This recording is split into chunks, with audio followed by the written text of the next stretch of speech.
तो ईश्वर తర్వాత क्या हुआ? ఈశ్వర్ తర్వాత అందులో నెగిటివ్ రోల్ చేసిన తర్వాత వైవిఎస్ చౌదరి గారు సీతయ్య అని చెప్పి హరికృష్ణ గారితో ఒక సినిమా చేస్తా ఉన్నారు. అవును, సీతయ్య తెలుసు కదా. హా, సీతయ్య ఎవరి మాట విండు, సీతయ్య మేము వాడుకుంటాం, కానీ నేను సీతక్క అని మార్చుకున్నా నా గురించి. ఓకే. సో ఆ సినిమాలో ఒక సిమిలర్ నెగిటివ్ రోలే, బట్ ఆ నెగిటివ్ రోల్తో పాటు ఒక వండర్ఫుల్ సాంగ్ అండి, కీరవాణి గారు కంపోజ్ చేసిన సాంగ్, ఆదిశంకర్లో సౌందర్య లహరి అని చెప్పి ఒక సాంగ్. ఆ సినిమా దట్ హ్యాపెండ్. దీని తర్వాత Eeshwar led to that Seethayya. And after Seethayya my next నా అంతటికి నేనుగా సాధించుకున్న సినిమా ఘర్షణ అనమాట. మళ్ళీ ఆడిషన్స్కి వెళ్ళి yeah correct yeah. So that was in 2004 I think.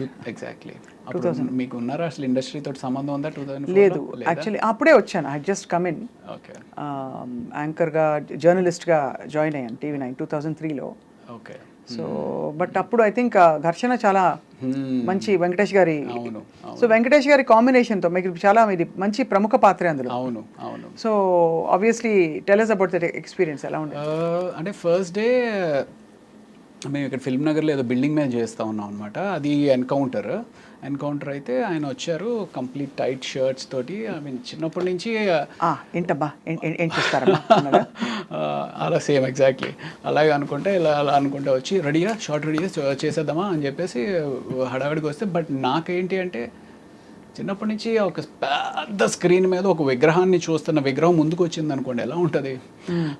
But చాలా కూల్గా ఉన్నారు.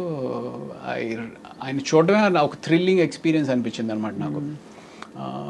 దెన్ నాకు అది that was the first day. అక్కడి నుంచి రోజు షూట్ చేస్తూ ఉన్నాము. అండ్ దెన్ శ్రీలంక వెళ్ళి ఆ ఎపిసోడ్ చేసాము. ఆ శ్రీలంకలో బోట్ మునిగిపోయింది. మేము యాక్చువల్లీ ఏదైతే ఆ హౌస్ ఉంటుంది, if you remember that movie, ఆ హౌస్ ఉంటుంది, వెంకటేష్ గారు ఆ సీన్ హీరోయిన్ది ఒక హౌస్ ఉంటుంది అనమాట. ఆ హౌస్కి ఒక బోట్లో ఒడ్డు నుంచి ఆ ఇంటికి వెళ్ళి అక్కడ షూటింగ్ చేసుకుని మళ్ళీ ప్యాకప్ తర్వాత ఇటు వచ్చేయాలి. సో ఈ బోట్ ఏదైతే ఉందో అది టెంపరీగా తయారు చేసిన బోట్ అనమాట. ఆ టెంపరీగా తయారు చేసిన బోట్ మీద అందరూ ఎక్కేశారు. అప్పటికి వెంకటేష్ గారు ఇది కూడా చేశారు. ఎంతమంది పట్టొచ్చు అది ఇంట్లో అంటే, సార్ 15 మంది పట్టొచ్చు సార్ అని అన్నాడు. 15 మంది ఎంతమంది ఉన్నాం, మనం ఎంతమంది ఉన్నామంటే, సార్ 16 మంది ఉన్నామండి, ఇంకో 4 దింపేశానండి ఎక్కువ ఉంటాయి అని చెప్పేసి అతను అన్నాడు. సో బోట్ స్టార్ట్ అయింది. బోట్ స్టార్ట్ అయితే కరెక్ట్గా వెంకటేష్ గారు ఆ సీన్ మాట్లాడుకుంటూ ఉన్నారు. ఏంటి మీరు శివమణి అనే సినిమాకి థాయిలాండ్లో ఏదో బోట్ ఎక్స్పీరియన్స్ అయిందంట కదా, బోట్ మునిగిపోతుందంట కదా, ఇది ఇలా మాట్లాడుతున్నారు. నేను ఇలా చూస్తుంటే బోట్లో ఇంక నీళ్ళు వస్తున్నాయి. ఏంట్రా నీళ్ళు వస్తున్నాయి అనుకుంటున్నా. అలా వస్తున్నాయి, అలా స్పీడ్గా ఎక్కువైపోతూ ఉంది. సరే ఇటు వస్తున్నాయి కదా, ఇటు మునిగిపోతుంది కాబట్టి అందరం ఇటు వచ్చేద్దాం అన్నట్టుగా నేను ఇటు వచ్చాను కదా, అది ఆగట్లా. అలాగే నీళ్ళు వచ్చేస్తున్నాయి అని అరుస్తూ ఉన్నాం. ఇంతలో ఇటు వచ్చాము, అది విత్ ఇన్ సెకండ్స్ మొత్తం టాపులు అయిపోయింది. మీరు పడ్డారు? టాపులు అయిపోయింది. బోటు పైన ఎవరు లేరు. బోటు తిరగబడిపోతే మనుషులందరూ బోటు కింద ఉన్నారు. ఏంటి వెంకటేష్ గారు ఆ సీన్ మొత్తం క్రూ, కెమెరామ్యాన్. అయితే అందరికి ఈత వచ్చా అండి? ఎవరికి? ఒక్క కెమెరామ్యాన్ గారికి వచ్చు.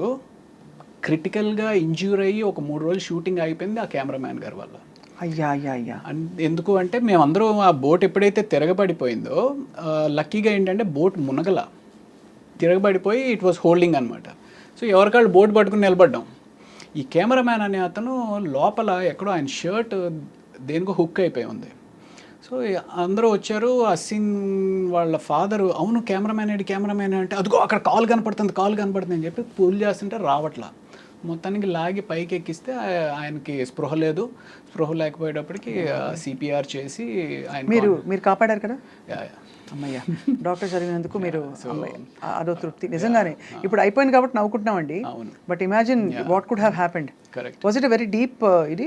అంటే 30 feet ఇట్ వాస్. 30 feet చాలండి. మనం ఎంత ఉంటాం, ఎంత కష్టపడినా కూడా 6 గంటలు ఉండం కదా. అంతే. మనకేం పెద్ద డీప్ అవసరం లేదు. ఒక 7 అడుగులు ఉంటే చాలు పోవడానికి. అదే అది 7 అడుగులు కూడా అవసరం. ఆ బోట్ ఇప్పుడు షర్ట్ని పట్టుకుంది, పైకి రాలేకపోతే చాలు కదా. అది 5 అడుగుల్లో పైకి రాలేకపోయినా అయిపోయి ఉండేది. వెరీ స్కేరీ అండి, very scary. Correct. After that ఏంటి, did you suspend the shoot? లేదు, ఒక 1 day బ్రేక్ ఇచ్చారు. ఆ తర్వాత అప్పుడు డిసైడ్ అయిపోయి ఉంటారు, హర్ షూటింగ్ మే ఏక్ డాక్టర్ హోనా చాహియే అని. ప్రాబబ్లీ అలాంటి ఎక్స్పీరియన్స్ ఇంకొకసారి కూడా అయింది. బట్ కాదు, ఆయనకు సిపిఆర్ చేశారా మీరు? నేను చేయలేదు. ఆ కెమెరా అసిస్టెంట్ కెమెరామ్యాన్ ఒక అతను ఉన్నాడు, అతను చేశాడు. మీరు డాక్టర్ కదా. అంటే నేను అప్పటికి ఇంకా పైకి రాలా, నేను ఇంకా ఇదే ఉన్నాను. అతన్ని తీసుకొచ్చి చేస్తున్న టైంలో ఆయన అన్కాన్షియస్ అయిన వ్యక్తి మళ్ళీ కాన్షియస్ అయిన తర్వాత సడన్గా భయపడిపోయి ఆ అసిస్టెంట్ కెమెరామ్యాన్ లిప్ ఏదైతే ఉందో ఆయన దాన్ని పట్టుకుని కొరికేశారు. అంటే ఆయన ఈ అసిస్టెంట్ కెమెరామ్యాన్ ఇంజూర్ అయ్యాడు ఈయన కన్నా. ఆయన లిప్ కొరికేశారా? అంటే తెలియదు, అంటే సడన్గా ఒక షాక్లోకి వెళ్ళిపోయి ఆ షాక్ నుంచి బయటకు వచ్చేటప్పటికి ఆయనకి ఏం అర్థం అవ్వలేదు అనుకుంటా, బట్ మనం కొరికేసి అలా గట్టిగా పడేసుకున్నారు. అలా అవుతుందండి? అవుతుంది. నియర్ డెత్ కదా. నియర్ డెత్ ఎక్స్పీరియన్స్ అయినప్పుడు you can go into a trauma or shock and do something like this. బాబోయ్. సో అది అసలు స్కేరీ, వెరీ వెరీ స్కేరీ అండి. కరెక్ట్. ఆ రోజు I don't know how you all resumed your shooting. ఎలా continue అయింది ఆ ఇంట్లో? ఆ రోజు అవ్వలేదు, నెక్స్ట్ డే గ్యాప్ ఇచ్చి ఆయన కంప్లీట్గా రికవర్ అయిన తర్వాత, కెమెరామెన్ రాజశేఖర్ గారు ఆయన పేరు, రాజశేఖర్ గారు రికవర్ అయిన తర్వాత ఆ తర్వాత రోజు నుంచి మామూలు యాజ్ ఇట్ ఈస్. దెబ్బతో ఇంకా అసలు థాయిలాండ్ వద్దు, షూటింగ్ వద్దు, శ్రీలంక, అంటే శ్రీలంక వద్దు, షూటింగ్ వద్దు, బోట్ వద్దు అనుకుంటారు ఎవరైనా అనుకుంటారు. బట్ నిజంగా ఇవన్నీ అసలు చెప్పలేమండి ఎప్పుడు ఏం జరుగుతుందో. సో ఆ తర్వాత అఫ్ కోర్స్ మీరు మళ్ళీ ఇంకో సంఘటన ఉందని చెప్పారు. ఇంకోటి ఈ మధ్య అమ్మమ్మ గారి ఇల్లు అని చెప్పి ఇక్కడ రామోజీ ఫిలిం సిటీలో షూటింగ్ చేస్తూ ఉన్నాం అనమాట.